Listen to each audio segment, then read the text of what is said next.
तो ये फिर से दोहराया है इन्होंने, भरत मुनि भी पुनरावृत्ति करते हैं ताकि जो सुन रहे हैं उनको याद रहे। तो शिरस, हस्त, उरस, पार्श्व, कटी, पाद, ये 6 अंग हैं। 13वें में फिर कहा इन्होंने, यहाँ 12वें में बता ही दिए थे नाम।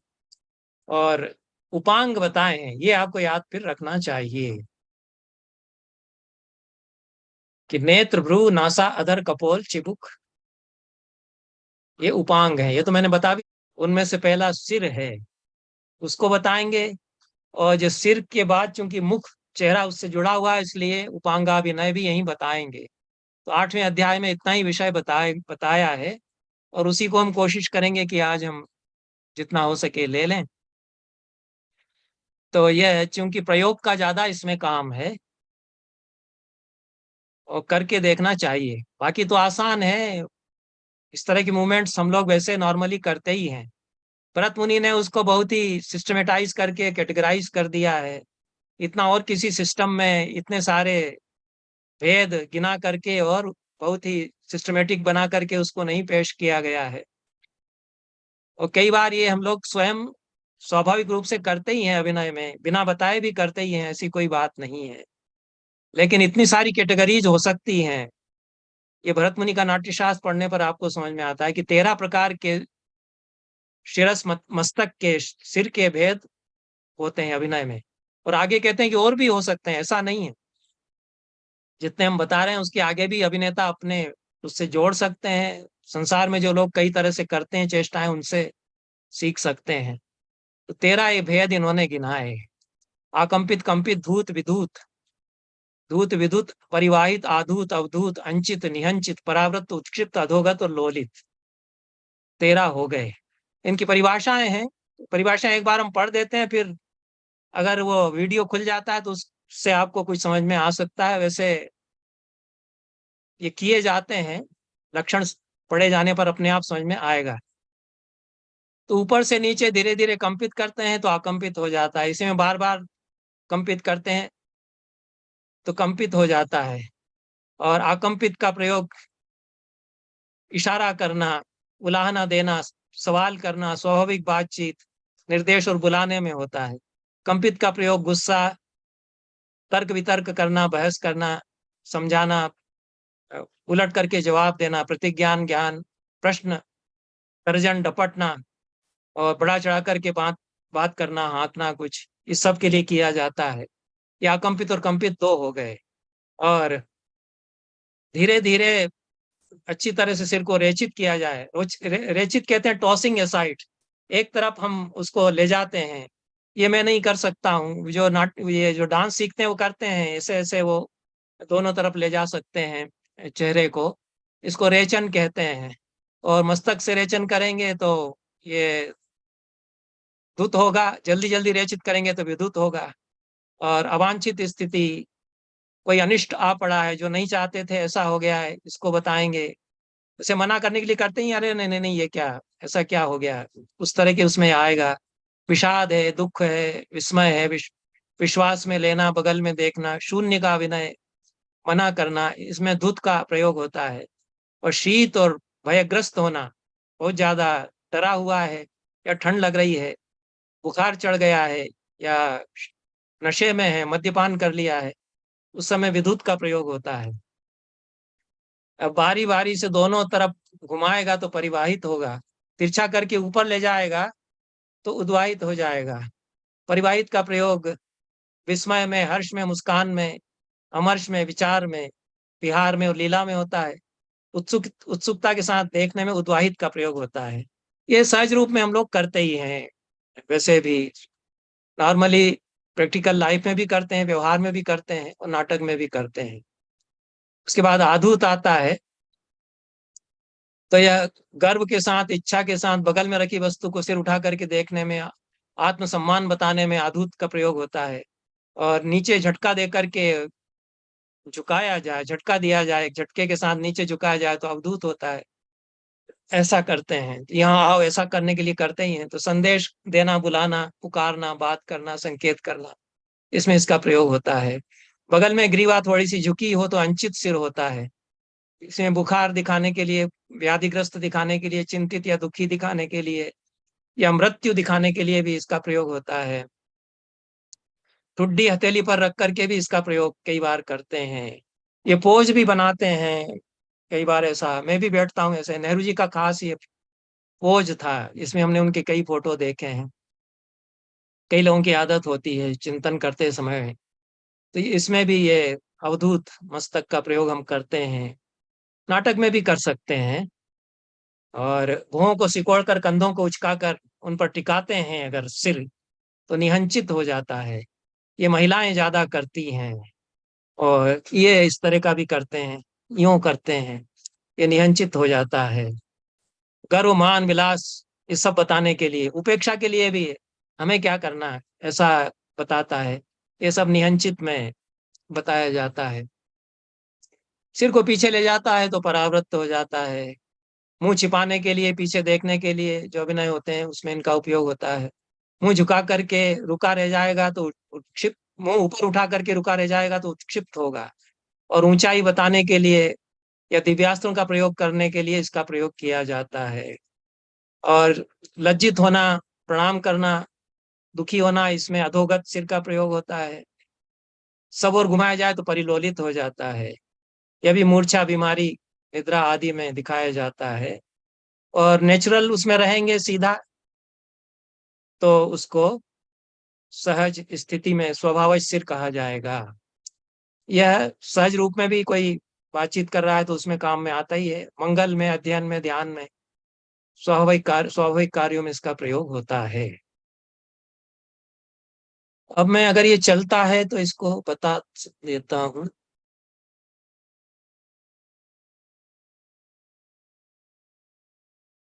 शिरोभेद, ये जयश्री राजगोपाल है। अकंपित है ये कंपित हुआ, ये धुत हुआ, ये विद्युत हो गया, परिवाहित हो गया चारों तरफ, ये उद्वाहित हुआ, और ये अंचित हुआ, ये निहंचित हुआ। ऐश्वर्या हरी ऐश्वर्या हरीश हैं, जो कि पद्मा सुब्रमण्यम की शिष्या हैं, बहुत ही टैलेंटेड हैं। और हमारे ऊपर इन लोगों का बड़ा अनुग्रह रहा। यशी राजगोपालन बहुत वरिष्ठ, सबसे सीनियर उनकी शिष्या हैं पद्मा सुब्रमण्यम की, उनकी ये बेटी हैं। आवाज अगर आप लोगों ने सुनी है, सुनाई दे रही है, तो इसमें जयश्री राजगोपालन की है। उसे जी शिरोभेद आकम्पितं कम्पितं च धुतं विधुतमेव च परिवाहितो उद्वाहितकम् अवधुतं तथा अंचितं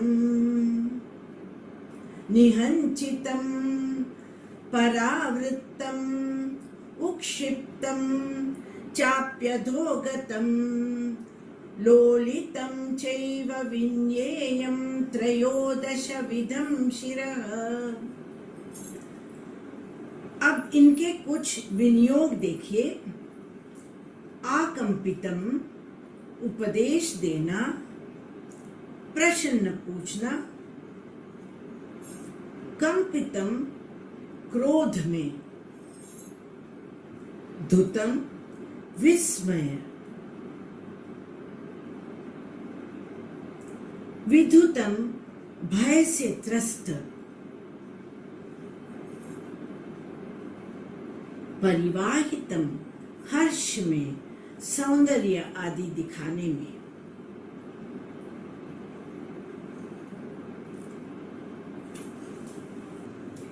इस हाँ, इतना ही है। देखेंगे। नहीं, ये तो शिरो इसके बाद 8वें अध्याय में इन्होंने ये जो 6 उपांग हैं, इनका काम बताया। ये बहुत ही महत्वपूर्ण है, और जो डांसर्स हैं उनके लिए तो बहुत ही महत्व का है।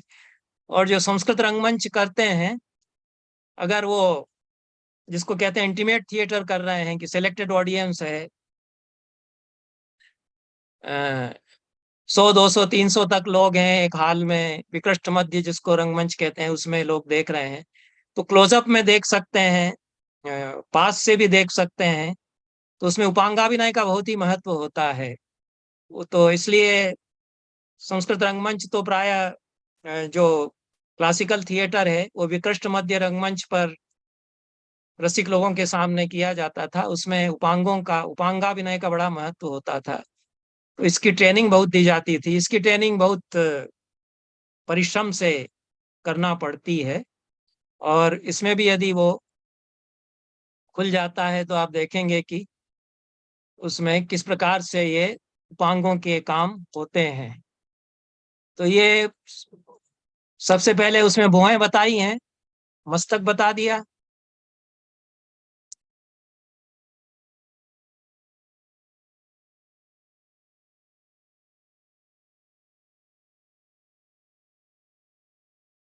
भौहों के इतने काम हैं 7 प्रकार के। ये भौहों की स्थितियां हैं, ये भी हम नॉर्मली करते ही हैं। उत्क्षेप ऊपर उठाना, ये गुस्से में तर्क वितर्क करने में, लीला राधा कृष्ण की जो लीला होती है उसमें भी भुआएं खूब थिरकाते हैं, ऊपर उठाते हैं। सुनने का अगर करना है तो भी भुआएं ध्यान से सुनने के लिए ऊपर करते हैं। और ये किसी को देखते हैं तो एक भौं ऊपर उठाई जाएगी, ये तो बहुत प्रैक्टिस का काम है। और भरतनाट्यम वगैरह जो करते हैं उनको हमने करते देखा है। एक कोई एक्ट्रेस होती थी, वो आप लोगों के जमाने की तो है नहीं, संध्या वो हुआ करती थी, जो वी शांताराम की पत्नी थी। अब है कि नहीं ये लोग पता नहीं। वो अब बहुत जबरदस्त डांसर हैं। तो उनकी उसमें हमने देखा कि वो केवल एक भौं उठाती हैं कई बार, दूसरी भौं एकदम स्थिर रहती है। ये तो बहुत प्रैक्टिस से होता है। और आजकल वो कोई एक्ट्रेस आई टीवी के शो में, उनने बड़े उससे कहा कि मैं एक भौं उठा करके दिखा सकती हूँ। तो उन्होंने एक हाथ इधर वाली भौं पर यूं रखा और दूसरी तरफ से उठा करके बताने लग गई। ऐसी मूर्ख कोई महिला थी। ऐसे नहीं होता है। तो ये बड़ी कठिन उससे ये काम होता है, लेकिन बड़ा चमत्कार उसमें लगता है। और कई बार ऐसा सहज रूप में हो सकता है, इसलिए इसको सीखना पड़ता है। किसी को गौर से देख रहे हैं तो केवल एक भौं ऊपर उठी है, दूसरी नीचे ही रह गई है, ऐसा है। ये विस्मय, हर्ष और रोष में दोनों ऊपर उठ जाएंगी, किसी में एक ही भौं उठेगी। नीचे गिराना, ये किसी से ईर्ष्या करना, घृणा करना, हंसना, इसमें भी नीचे गिरा करके भौं से अभिनय होगा। और चतुर भ्रू होगी, फैली हुई भौहों को कुछ फड़काना, ये श्रृंगार में, लालित्य में, सौम्य स्पर्श में, सौम्य का सोफिस्टिकेशन का अनुभव होना और स्पर्श का अनुभव होना, सुख का अनुभव होना, प्रबोध, जागना, इस सब में कुछ भौहों का फड़काना करते ही हैं। और भ्रुकुटी इसको कहते हैं। ये शब्द बहुत आता है, गुस्से को बताने के लिए भी भ्रुकुटी तन गई है, ऐसा कहते हैं। तो ये थोड़ा सा करने में मुश्किल भी हो सकता है कि केवल जो मूल वाला हिस्सा है जहां से भुआं शुरू होती है उसको सिकोड़ करके ऊपर उठाएंगे। गुस्से में ऐसा होता ही है। और कुंचित थोड़ा सा भ्रूभंग करते हैं, उसको झटके से सिकोड़ते हैं, तो ये कुंचित कहलाता है। ये बातचीत में, मोटाई तो आगे बताएंगे, जो हंसी मजाक स्त्री पुरुषों के बीच में होता है। और विलास में, किल किंचित में, यह भी ठिठोली करना श्रृंगार रस में, उसके लिए आता है। तो ये उस सब में कुंचित भ्रू आती है। और एक या दोनों भौहों को ललित विधि से ऊपर उठाना, इसमें भी केवल एक भौं उठे यह भी किया जाता है, इसको रेचित कहते हैं। ये डांस में डांसर्स करती हैं, और सम या सहज स्वाभाविक स्थितियों में भौं। इस 7 प्रकार भौं के भ्रू के इन्होंने बताए। उसके बाद दृष्टि मतलब आंखों का काम है। ये बहुत ही इंट्रिकेट है मामला, वो हम पढ़ देते हैं जल्दी से, आपको पढ़ने में कुछ समझ में ऐसे नहीं आएगा। और वो वीडियो में थोड़ा बहुत इन्होंने जो बताया है उससे कुछ आभास हो सकता है। आप लोगों में से कई लोग प्रैक्टिस करते ही होंगे, और जो डांसर हैं या एक्टिंग में भी जो करते हैं वो लोग इनको करते ही हैं। तो 8 रस दृष्टियां, 8 स्थायी दृष्टियां, 20 संचारी दृष्टियां, ये कितनी हो गई? 20 और 16 36, 36 दृष्टियां बताई भरत मुनि ने। और अगर आप मालती माधव पढ़ें और जो संस्कृत में ज्यादा टीका ईका के साथ पढ़ने में रुचि रखते हैं, तो मालती माधव नाटक जो भभूति का है उस पर जो संस्कृत में टीकाएं हैं, उसमें वो बताते हैं कि कैसे भभूति ने 36 दृष्टियां नायक और नायिका की बता दी हैं। जो श्लोक उसमें सुंदर हैं, कैसे माधव ताकता है, कैसे मालती ताकती है, उसमें जो भभूति ने वर्णन किए हैं, वो इतने बड़े नाट्यशास्त्र के पंडित हैं कि उसके एक एक शब्द से वो टीकाकार बताते हैं कि कैसे ये 36 दृष्टियां एक एक करके दिखा रहे हैं नायक और नायिका इसके अभिनय में। तो इस तरह से ये 36 दृष्टियां होती हैं, 8 रसों की, 8 स्थायी भावों की, 20 कुल संचारी भावों की। स्निग्धा, रष्टा, दीना, क्रुद्धा, द्रप्ता, भयान्विता, जुगुप्सिता, विस्मिता, ये 8 स्थायी दृष्टियां हैं। और कांता, हास्या, करुणा, रौद्री, वीरा, भयानका, बीभत्सा, अद्भुता, ये 8 रस दृष्टियां हैं। नाम से आप समझ ही सकते हैं, कांता दृष्टि श्रृंगार रस में, हास्य हास्य रस में, करुणा करुण रस में, रौद्री रौद्र रस में, वीरा वीर रस में, भयानका भयानक रस में, बीभत्सा बीभत्स रस में, और अद्भुता अद्भुत रस में ये काम में आएंगी। और यही स्निग्धा श्रृंगार रस में, रष्टा हास्य रस में, दीना करुण रस में, क्रुद्धा रौद्र रस में, द्रप्ता जो है वह द्रप्ता रौद्र रस में होगी, क्रुद्धा वीर वीर रस में होगी, भयान्विता भयानक रस में, जुगुप्सिता बीभत्स रस में, विस्मिता अद्भुत रस में। इस तरह से स्थायी भावों की 8 दृष्टियां हो गई और 8 रसों की दृष्टियां होगी। सूक्ष्म अंतर रहेगा, हरकतें तो वैसे ही होंगी। यदि रसानुभूति होती है तो रस दृष्टि हो जाएगी। स्थायी केवल भावाभिनय करता है तो स्थायी दृष्टि हो जाएगी। बारीक अंतर है, वो करने पर अनुभव अनुभव जो देखने वाले को होता है उससे माइन्यूट सूक्ष्म अंतर किया जाएगा। अब इनका जो है 20 के नाम बताए हैं, अलग अलग संचारी भावों में ये होती हैं। मलिना जो है दैन्य संचारी भाव, दीनता में हो सकती है, और भी 2-3 में हो सकती है। शंकिता शंका में होगी, ग्लाना ग्लानि में होगी, जिह्वा कुटिलता आदि से जुड़े हुए जितने संचारी भाव हैं उनमें होगी। शून्य जो व्याकुलता है, आकुलता है चित्त की, उसमें होगी। विषादिनी विषाद में होगी। लज्जिता लज्जा में होगी। मुकुला भी लज्जा में हो जाएगी, हर्ष में भी हो सकती है। शांता शांत रस का जो स्थायी भाव है, तत्व ज्ञान आदि, उसमें होगी। अभितप्ता गुस्से से जुड़े हुए जितने संचारी भाव हैं, उत्तेजित होना उत्तेजना होना, उसमें होगी।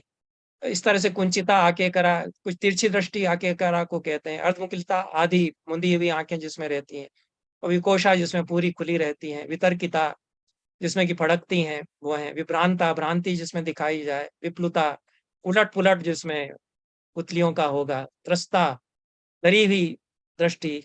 और ललिता सुंदर दृष्टि श्रृंगार में जो होगी। और मदिरा नशे में जो होगी। ये मद संचारी भाव में गिनाया है, उसमें मदिरा दृष्टि होगी। तो ये संचारी भाव तो 33 हैं, लेकिन दृष्टियां उनकी 20 ही बताई हैं, क्योंकि 2-3 के लिए एक ही काम में आ जाती है, इसलिए 20 से काम चल जाता है। 33 नहीं बताई हैं, 33 संचारी भावों की। इस तरह से दृष्टियां हैं। तो आपकी भुहें हो गई 7 तरह की और 36 तरह की दृष्टियां हो गई। अब इनको जो है ये जितना दिखाती हैं 8 आपको, रसों के ये अनुसार सुनाई दे रहा है आप लोगों 8 को? रस दृष्टियां और 8 स्थायी भावों के अनुसार 8 स्थायी भाव दृष्टियां भी प्राप्त हैं। रस और भाव दृष्टि को समझने के लिए आंखों, भौहों और पलकों के भेद को जानना महत्वपूर्ण है। तो अब आंखों के विभिन्न प्रकार देखते हैं।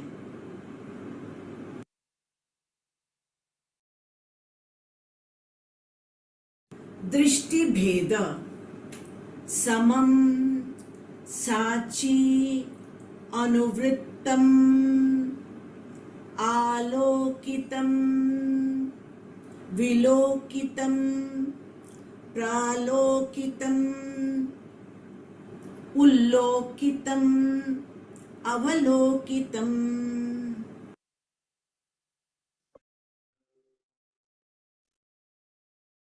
भ्रूभेद, उच्छेप, पातनम, पातलोत्तम, पातलोत्तम, पातलोत्तम, पातलोत्तम, पातलोत्तम, पातलोत्तम, पातलोत्तम, पातलोत्तम, पातलोत्तम, पातलोत्तम, पातलोत्तम, पातलोत्तम, पातलोत्तम, पातलोत्तम, पातलोत्तम, पातलोत्तम, चैव भ्रुगुटी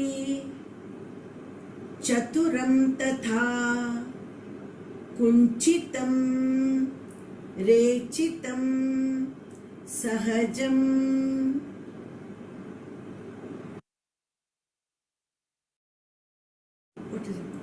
पुटभेद उन्मेषश्च निमेषश्च प्रसृत कुञ्चित समा विवर्तित स्फुरित पिहित विताडित।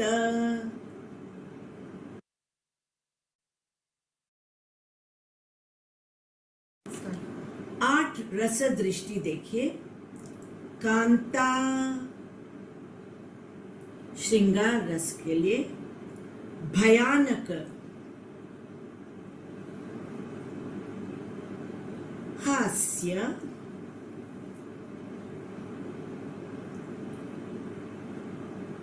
करुणा,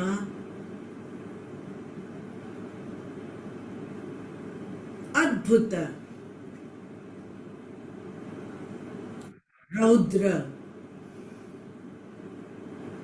वीर, बीभत्स,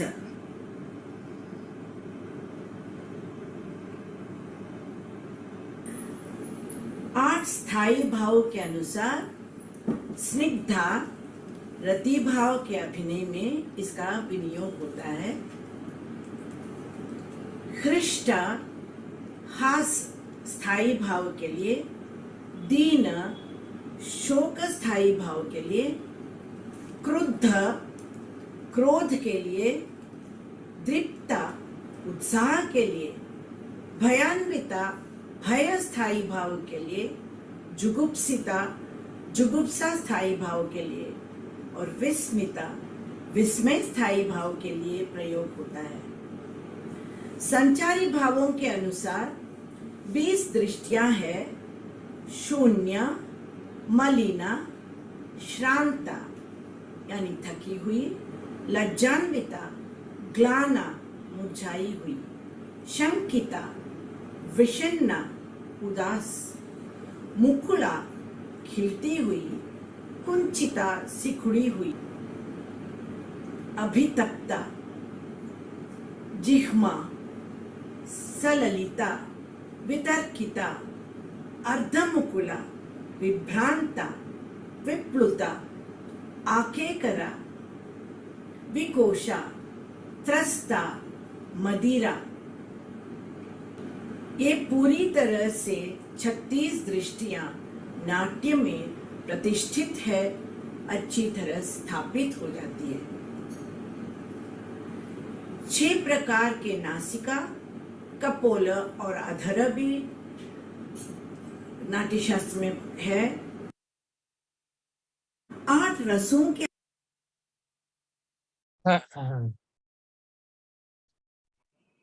इतना ही इन्होंने बताया है। जो 20 संचारी भावों की दृष्टियां हैं उसका नहीं हमारे पास है, वो आप लोगों को भी प्रैक्टिस करना चाहिए। हाँ ठीक है।